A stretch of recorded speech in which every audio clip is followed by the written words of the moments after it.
First, I'd like to acknowledge that we're meeting on the lands of the Ngunnawal people and pay my respects to their elders, past and present, and my appreciation to any Aboriginal or Torres Strait Islander people in the room today. So, I'm the Director of Quality Complaints and Regulation. This is a fascinating discussion about a whole range of different possible models of housing, and I guess one of the... Am I going to push the buttons? There's a question. Thank you. So I just want to throw in one of the things that can help make the experience really good, and Mr. Packard from Velmar touched on some of these things, and so did Eric, around the sorts of things that help make somebody's place of living a home for them. And it's about them having some control over what happens there.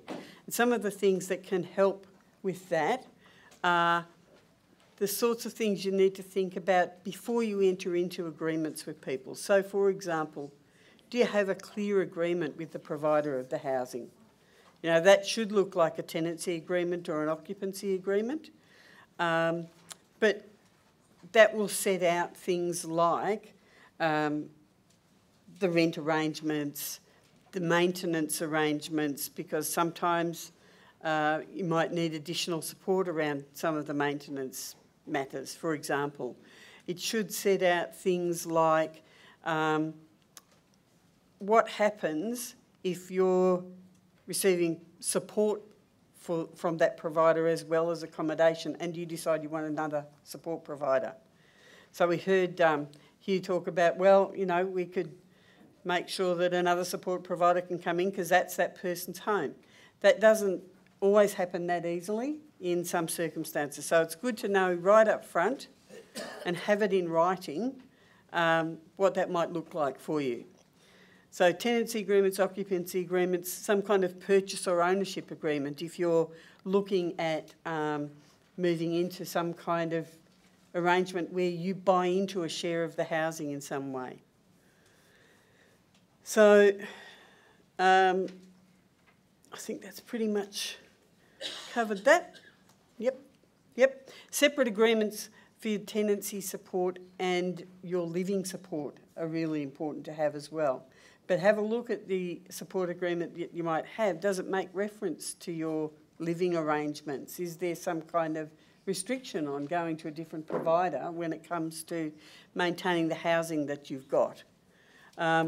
One of the protections that exists for people living in as tenants in housing is to be with a registered community housing provider. Now, a number of registered community housing providers are here today. Havelock Housing Association, for example.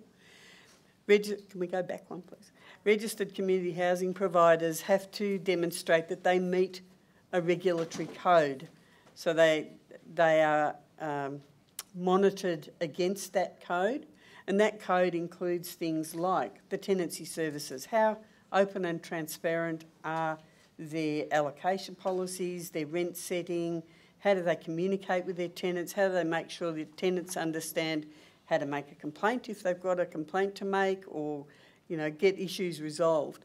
Their asset management. I heard someone talking, I was talking to someone earlier about maintenance of properties. So community housing providers are required to demonstrate that they keep on top of that asset management, the maintenance issues, and so on. Community engagement. So part of it is about how do they work to make sure that they help connect the people in their housing with the rest of the community and help the rest of the community appreciate the value of community housing. We look at their governance, their probity, their management systems, their financial viability. And there's a register of community housing providers which you can look at to see whether a provider you're thinking about going to is actually on that register. Okay, so there are several in the ACT and several people in this room from those providers. The law protects people. So there's a Residential Tenancies Act in the ACT, so be aware of that. People with disabilities have the same rights as anybody else when it comes to protections under the law, and unless you're in aged care accommodation, where they have different protections. But you can get information about your rights as a tenant from the Tenants Advice Service, which is part of the Tenants Union in the ACT. And if you're a public housing tenant, you can go to Canberra Community Law. So there is some contact information there.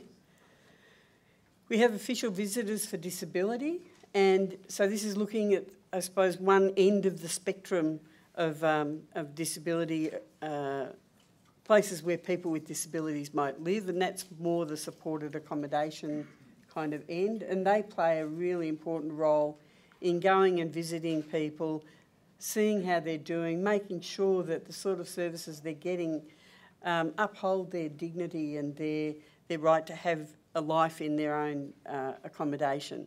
And I know particularly parents of people with disabilities who are worried about who's going to look out for that person when they're not able to do it. The official visitors play a key role in being people who are concerned for the well-being of the person in that accommodation, and we'll go and visit them.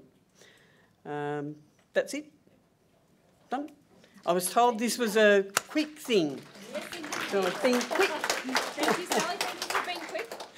We're going to hold questions over to the World Cafe. Sally is also going to be here.